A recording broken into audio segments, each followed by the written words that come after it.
సంవత్సరాల తరబడి government job కోసం వేచి చూస్తున్నారా? కేవలం 8 నెలల్లో మీ కల నెరవేర్చుకోండి. వెంటనే కింది నంబర్స్‌కి కాల్ చేయండి. అమ్మా నమస్తే. నమస్తే అమ్మా. అమ్మా హ్మ్. కొంతమంది భర్తలు హ్మ్. అంటే నేను కామెంట్స్‌లో చూసిన ఒక మెసేజ్‌ని మీ ముందు పెడుతున్నాను. అలాగేనమ్మా. బయట బావుంటారు. చక్కగా మాట్లాడతారు. నలుగురు అబ్బా ఎంత మంచి వ్యక్తో అనే కితాబులు, బిరుదులు అన్నీ ఇచ్చేస్తారు. కానీ ఇంట్లోకి గుమ్ములు లోపలికొచ్చిన కానించి రుసరుసలాడుతూనే ఉంటారట. భార్య ఒకటికి ఒక ప్రశ్న రెండోసారి అడిగితో ఇక సమాధానమే లేదు. సమాధానం లేకపోవటం చేతరింపులు. బయట మాత్రం అంత ఓపికగా మాట్లాడతారు, ఫోన్లు అంత బాగా మాట్లాడతారు. ఇంట్లోకి వచ్చేసరికి ఎందుకు ఇలా బిహేవ్ చేస్తారు? అసలు వీళ్ళని ఏం చేయాలి, ఎలా మార్చుకోవాలి, అసలు అవకాశం ఉంటుందా? మారడం అన్నది చాలా కష్టమైనటువంటి విషయం అమ్మా. అవునమ్మా, చాలా కష్టం. ఎందుకంటే మార్పు తేవాలి అంటే చాలా ప్రయత్నం చేయాలి వ్యక్తిత్వంలో. అయితే ఓర్పు ఉంటే మాత్రం అవుతుంది. కానీ ఎందుకు ప్రవర్తిస్తున్నారు అన్నదాన్ని అర్థం చేసుకుంటే మార్చడానికి ఏ ప్రయత్నం చేయాలో తెలుసు. ఎందుకు ప్రవర్తిస్తారు అంటే మాకు వ్యాకరణం చెప్పేటప్పుడు యాక్టివ్ వాయిస్, ప్యాసివ్ వాయిస్ తెలుగులో లేవా అని అడిగారు. ఇంగ్లీష్ లో ఉన్నాయి కదా యాక్టివ్ వాయిస్, ప్యాసివ్ వాయిస్. ఆ ప్రశ్న అడిగినటువంటి వ్యక్తిని ఈ వ్యాకరణం చెప్పేటటువంటి ఆయన అన్నాడు, ఎందుకు లేవు, నువ్వు ఉన్నావు కదా అన్నాడు. అంటే అదేమిటన్నారు, నువ్వు ఇంట్లో ప్యాసివ్ వాయిస్, బయటకు వస్తే యాక్టివ్ వాయిస్ అన్నారు. అంటే ఇంట్లో నోరెత్తడానికి వీలు లేకపోతే బయటకు వచ్చి నోరు చేసుకుంటాడు. ఆ బయట బాగా నోరు చేసుకునేవాడు బయట బాగా వినయంగా నోరెత్తకుండా ఉండేవాడు ఇది ఇంటికి వెళ్ళి అక్కడ ప్రతాపం చూపిస్తాడు. అంటే మనిషిలో ఉండేటటువంటి మనస్తత్వాలు ఎక్కడో అక్కడ తన అసలు లక్షణం బయటపడాలి గనక, అసలు లక్షణం అది బయటపడాలి గనక ఇతరుల మీద పెత్తనం చూపించే లక్షణం ఏదైతే ఉందో, తన అధికారం చేసే లక్షణం ఏదైతే ఉందో అది తను ఉద్యోగం చేసే చోట చూపించలేడు, మిగిలిన చోట్ల చూపించలేడు గనక ఇంట్లో చూపిస్తాడు, పడుతోంది కదా ఆ భార్య. అది ప్రధానంగా ఉండేటటువంటి కారణం. అంతేకాకుండా ఇల్లు అనేది శాంతి స్థానం అని చెప్పారు. బయట ఎక్కడ ఏది చేసినా శకుంతల కూడా అదే చెప్తుంది, బయట ఎక్కడెక్కడ ఏ ఇబ్బందులు పడ్డా, ఎన్ని కష్టాలు చుట్టుముట్టినా, ఏం చేసినా ఇంటికి వచ్చేటప్పుడు భార్య పిల్లల మొహాలు చూసేటప్పటికల్లా ఆ సమస్యలు తగ్గి శాంతం వస్తుంది అని. అటువంటి శాంతం పొందే పద్ధతుల్లో ఒకటి ఏమిటంటే ఆ ఫ్రస్ట్రేషన్ అంతా ఇక్కడ తీర్చుకుని తేలికైపోతారు. అది కానీ దీనికి కారణం ఏమిటంటే ఉద్యోగ జీవితాన్ని, అంటే బయట ప్రపంచంలో తన బతికే తీరుని, కుటుంబ జీవితాన్ని రెండింటిని సమన్వయం చేసుకుని ఒకేలాగా ఉండడం చేతకాకపోవడం. ఇక్కడ అక్కడ అలాగే ఉండొచ్చు కదా. అవును, ఇక్కడ బయట ఎంత ఓర్పుగా ఉన్నాడో భార్య దగ్గర కూడా అంత ఓర్పుగా ఉండొచ్చు కదా. ఆవిడ ఏదన్నా చెడ్డ పని చేస్తే, తప్పు చేస్తే, ఆవిడ గయ్యాళై పోట్లాడితే ఏమన్నా తను మాట్లాడచ్చు. కానీ అది ఏం లేకుండా ముందే తను అనేది ఏమిటంటే ఎక్కడొక్కడ పెత్తనం చూపించుకోవాలి కనుక ఇక్కడ చూపించడం. సాధారణంగా ఆడవాళ్ళ గురించి చెప్తారు ఒక సామెత, అత్త మీద కోపం దుత్త మీద తీర్చుకుంది అని. అవునవును, అత్తగారిని ఏమనలేక చేతిలో ఉన్న గిన్నె కింద పారేసింది, ఏమంటే పడిపోయిందండి అని చెప్పచ్చు. అత్తగారిని తిట్టలేక కూతుర్ని తిట్టడం, ఇట్లాంటివి ఉంటాయి కదా.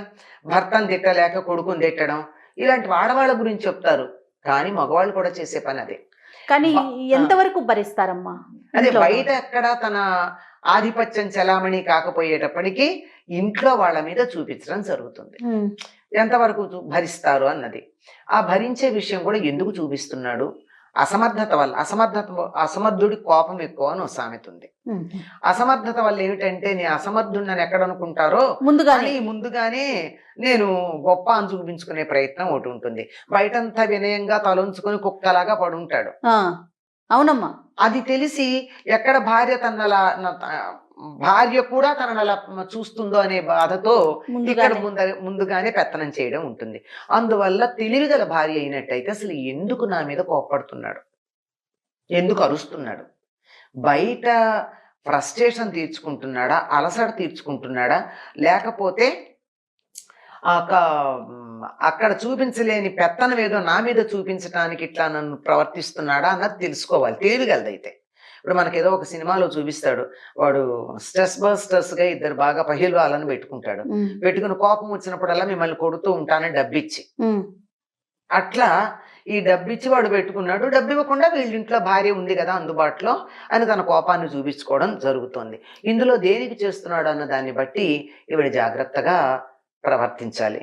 ఈ రకంగా బయట పెత్తనం లేక తన అధికారం చూపించలేక ఇంట్లో చూపిస్తున్నాడని అర్థం చేస్తే, ఇంటి దగ్గర కూడా అతడు చాలా గొప్పవాడన్న మాట అనే భావన కలిగేట్టుగా మాట్లాడితే చాలు, చల్లబడిపోతాడు. ఒకవేళ అదైతే అబ్బా మీరెంత బాగా చేశారండి, మీరెంత బాగా ప్రవర్తించారు, ఏదో చిన్న చేసింది ఎంత చక్కగా ఉన్నారు ఏదో ఒక మాట అంటే ఆ ఈగో సాటిస్ఫాక్షన్ ఏదో అట్లా నేను తలొంచుకున్నా, ఇంట్లో నేను నేనే పిల్లిని కాదు king Mehdi, I'm the Mehdi అని అనుకుని సాటిస్ఫై అవ్వచ్చు. తెలివి ఈ అమ్మాయి బిహేవియర్ ఆ మాత్రం ఈగో ఈ అమ్మాయి వదులుకుంటే సుఖంగా ఉంటుంది. ఓకే, మరి కొంతమంది అసలు అలా అర్థమే చేసుకోలేరు. అది ఇప్పుడు ఇది కారణము, ఇప్పుడు రెండు పక్కల నుంచి ఉంటుంది, ఈ కారణం కాకుండా కూడా ఉంటాయని చెప్పుకున్నాం కదా. అది తర్వాత ఈ అమ్మాయి గుర్తించలేకపోవచ్చు కూడా, భార్య రెండు ఉంటాయి. అందువల్ల ఈ కారణం కాకపోతే మరొకటి ఏముంది, ఇట్లా కాకపోతే కోపం అక్కడ ఆపుకుని వచ్చి ఇక్కడ బయటపడతాడు. అందుకని ఇక్కడ బయటపడే పరిస్థితి లేకుండా అతను వచ్చేటప్పటికి ఎదురుగా లేకుండా పక్కన ఎక్కడా ఉండడం, అప్పుడు కూడా కోపం వస్తుంది, వచ్చేప్పటికి ఎక్కడికి పోయావని, కనపడలేదు అని. అందుకని దానికి తగినట్టుగా ఓ నిమిషం ఊరుకుంటే తగ్గిపోతుంది అన్నది అర్థం చేసుకుంటే ఊరుకోవచ్చు. నేను కొంతమందిని చూశాను, వాళ్ళు బయట ఎక్కడెక్కడో చాలా ఫ్రస్ట్రేషన్ వచ్చి ఇంటికి వచ్చి పెళ్ళాన్ని కొట్టేస్తారు కూడా, వెంటనే వెళ్ళి నగలు కొనుక్కు తీసుకొస్తారు. అంచేత ఈవిడేమనుకోదు, విడితే కొట్టాడులే అని, వాడి నేచర్ అంతే అని వదిలేస్తాం. పాపం ఆయన అంతేనండి ఏదో అంటాడు, అందరూ అలా సర్దుకోలేకపోతారు కదా. ఈ నగల మీద మోజు ఉంది కనుక, నగల మీద మోజు లేకపోతే నీ నగ అక్కర్లేదు, నువ్వు నీకు నీ దెబ్బనే పడను అంటారు. చేత ఏది ఎట్లా అన్నది ఆ మనస్తత్వం ఈ మనస్తత్వం రెండూ కూడా బేరీజ్ వేయాలి. ఎవరికి వాళ్ళు డిసైడ్ ఆ అమ్మాయి తన మనస్తత్వం ఏమిటో చూసుకోవాలి, అతడెందుకు ఇట్లా చేస్తున్నాడో చూడాలి. ఈ రెండింటికి మధ్య సమన్వయం చేసుకున్నప్పుడు కొంత మార్పు ఉంటుంది. అంటే ఎందువల్ల అవుతోంది అని అర్థం చేసుకుని సమర్థించటం, అది స్వభావమే అనుకో, ఇంకా కారణం ఏం లేదు, స్వభావమే అంత. స్వభావం. కొంతమంది ఉంటారు కదా దుర్వాస గోత్రోద్భవులు అంటూ ఉంటాం మనం, అంటే దుర్వాసుడు వారసులు, ఎందుకు కోపం వస్తుందో తెలియదు కానీ పాప అనవసరంగా దుర్వాసుడు అంటాం, ఆయన ఏదో పెద్ద కారణం ఉంటేనే అన్నాడు ఆయన. అవును, అగ్నిహోత్రావధానులు ఇట్లాంటి పేర్లు అంటూ ఉంటాం. అట్లాంటి వాడు అనుకోండి ఏం చేస్తాం, అతడి కోపం తగ్గించటానికి చాలా రకాల ప్రయత్నం చేయొచ్చు. వైద్యపరంగా చూడొచ్చు, ఆహారంలో మార్పులు తీసుకురావచ్చు, తన ప్రవర్తనలో మార్పులు తెచ్చుకోవచ్చు.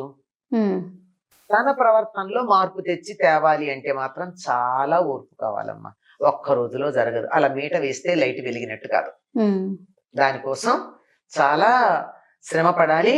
ఎంతగానో తాను ఒక మాటలో చెప్పాలంటే తపస్సు చేసిన స్థాయిలో చేయాలి.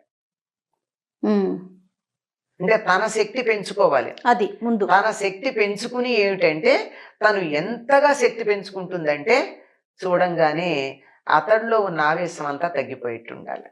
అంత శక్తి పెంచుకునేటటువంటి సాధన చేయాలి. సాధన అంటే ఇప్పుడు నేనేది మంత్రమో జపమో చేయమని చెప్పట్లా, మనస్సుని నిగ్రహించుకోవడం. అన్నిటికన్నా దేని వల్ల ఎక్కువ బలం వస్తుంది అంటే మౌనం వల్ల. మాట్లాడకుండా ఉండి ఉండి ఉండి ఒక మాట మాట్లాడండి, భలే వస్తుంది అది తూటాలాగా.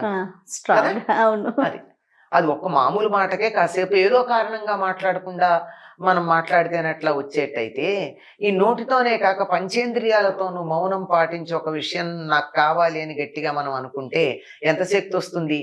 ఆ శక్తి నోటితో అనకుండానే కళ్ళ ద్వారా ప్రసరించి మార్పు రావచ్చు. కానీ దానికి చాలా ఓర్పు కావాలి, శక్తి కావాలి, సమయాన్ని వెచ్చించాలి. ఇదేం లేకుండా ఎట్లా అవుతుంది? ఇక ఆ వ్యక్తుల మీద ఆధారపడి ఉంటుందేమో, అంతే కదా. వ్యక్తుల మీద జనరల్ గా కారణాలు అనలైజ్ చేసి చెప్పాం, ఇటు కారణాలు చెప్పాం, ఇటు కారణాలు చెప్పాం, వీటిని పర్ముటేషన్స్ అండ్ కాంబినేషన్స్ ఇవి కాక వేరేవి కూడా ఉండొచ్చు. వీటిని తీసుకుని ప్రతి కేసు కూడా యునిక్ కేసు అమ్మా, ఏ రెండు ఒకటిగా ఉంటాయి. ఆ యునిక్ గా ఉండేటటువంటి కేసెస్ ని కేస్ స్టడీ విడిగా చేసి ఎలా అయితే సమర్థించటం వీలవుతుందో అట్లా చేయాలి. కానీ కనపడడం మాత్రం ఉంది. కాకపోతే తరచుగా ఎందుకు చేస్తారు అంటే ఆడవాళ్ల మీద ఉన్న చులకన భావం వల్ల. ఏం చేస్తున్నా అడిగిమడి పడి ఉండక అని. ఉద్యోగం చేస్తోంది అనుకో, సంపాదిస్తుంటే ఉద్యోగం చేస్తోందని పొగరు పొగరు అంటారు, చేయకపోతే భరించాలంటారు. ఏదో ఒకటి తమ ప్రవర్తనని సమర్థించుకోవడానికి చెప్పినటువంటి మాటలు తప్ప ఇవి వాస్తవం కాదు. వారికి వారు మారాలి కదా, మనతో పాటు ఉన్న మనిషి ఎంతవరకు సంతోషంగా ఉందన్న విషయాన్ని వాళ్ళు కూడా వాళ్ళలో గుర్తించాలి. మార్పు రావాలి. ఆ మార్పు రావడానికి వీళ్ళు ప్రయత్నం చేయాలి. చెప్పానుగా, ఆ, తమ శక్తిని పెంచుకుని తను సంతోషంగా ఉంటే అవతల వ్యక్తికి ఎంత సంతోషం కలిగించగలదు అనేది తెలియజేయాలి. తను దుఃఖపడితే ఆ సంతోషం ఎంత తగ్గుతుంది అన్నది తెలియచెప్పాలి. ఇది ఒక్క రోజులో రాదు కదా, రాదు. అనేక మార్లు చెయ్యాలి. దానికి ఎంతో ఓర్పు కావాలి. నమస్తే. నమస్తే.